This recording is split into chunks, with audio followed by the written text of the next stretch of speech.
Tutorial, I'll be showing you guys how to hide some sensitive information or documents that you might have on your phone from prying eyes, so that um, other persons cannot see the content of your files.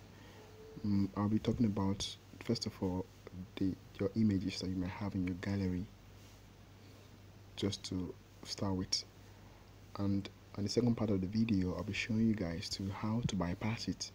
So more like a two-part video. The first part, how to secure yourself, like thinking you're securing yourself, and how to bypass it. Actually, most persons think this app actually protects their privacy, but being a tech-minded person, I'll always exploit app to see how secure they are and how good they are at keeping people's privacy secure.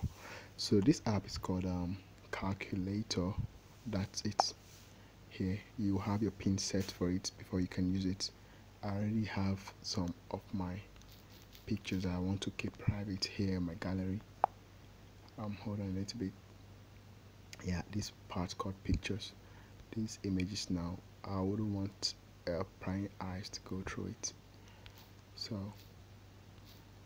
now you can see it there now. So let me go hide it and see how it works.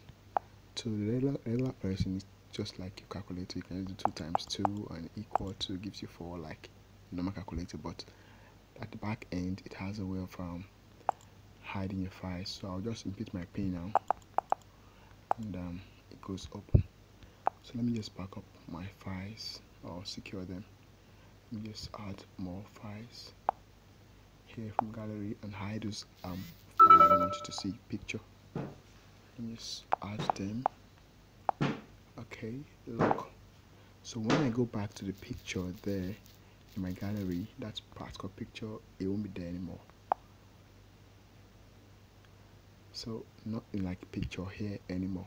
So this is the first part of the video, showing you how to hide your files.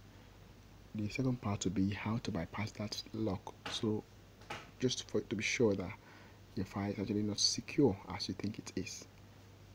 Thanks for watching.